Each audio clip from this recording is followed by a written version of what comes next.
ngithathele ithuba Nkosi yami nami ngithe ngiyathola elingayizivele.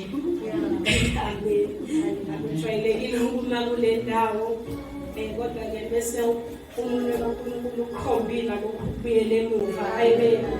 Nje bazalwane, ngizoqala nje ngisho ukuthi ngumntwana kaNkulunkulu. Igama lami nguMamdladla, ngisuka eNtuzuma. Amen. Ngiyamthanda kakhulu uNkulunkulu, uke wayisiza kakhulu impilo yami. Amen.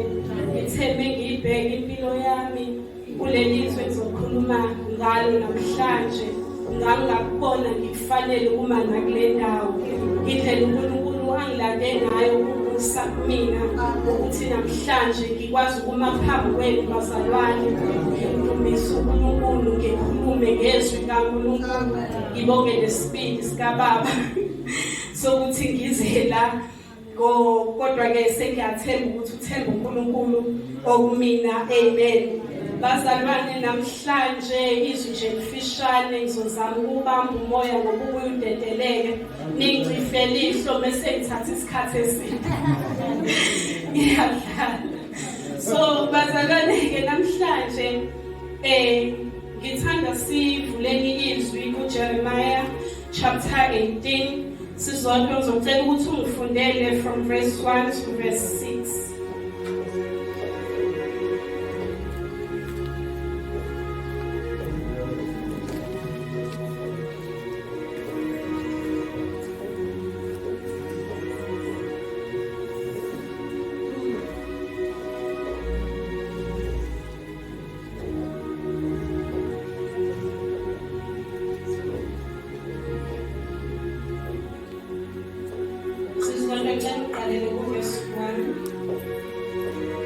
Jeremiah chapter 18. Yes.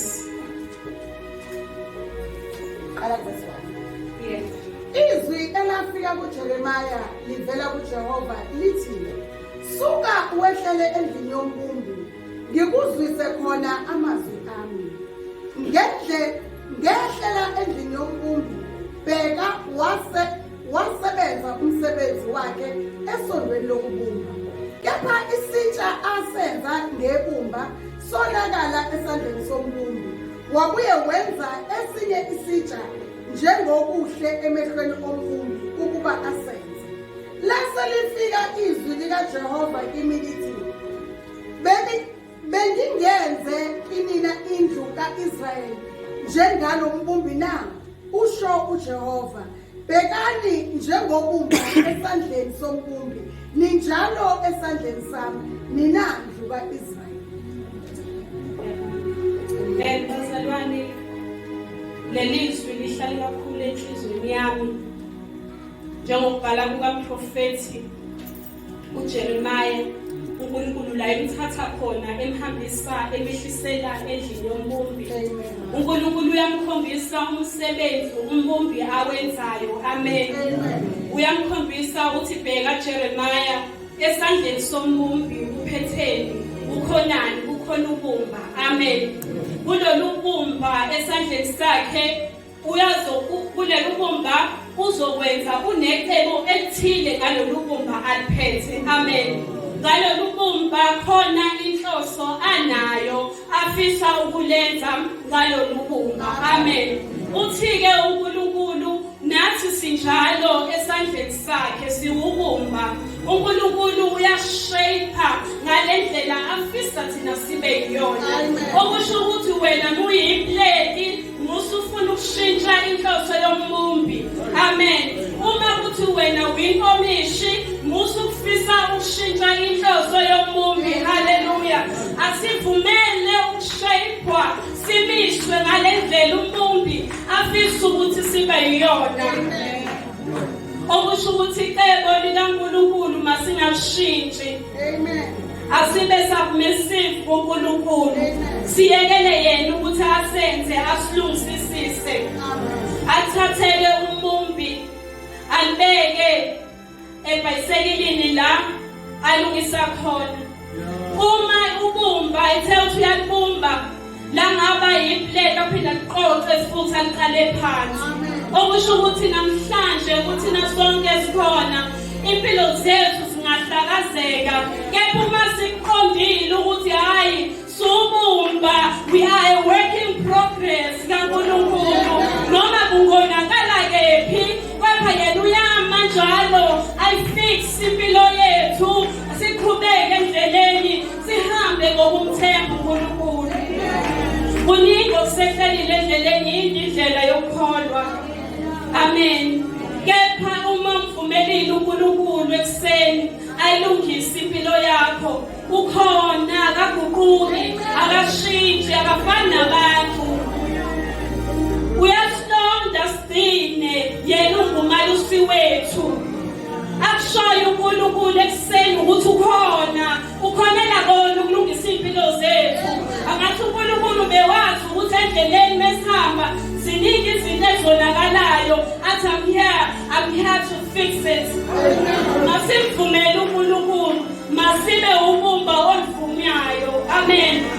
uNkulunkulu uthathele sisibonelo sobumba ngoba uyalazi ukuthi liyalungiseka.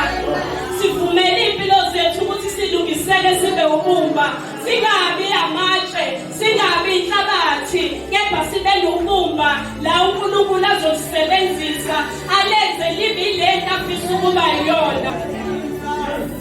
Impilo yami ngithembe ngiyibheka endleleni bengibuka ukuthi ayingifanele le ndawo. Bengakufanele nokuthi ngibuyele enkosini indlela bese konakale ngayo. Bese noma sengiyibuyiselile enkosini, bese nginalokuyidoubt ukuthi kazi ukubona kukholwa yini lokho engikholwayo.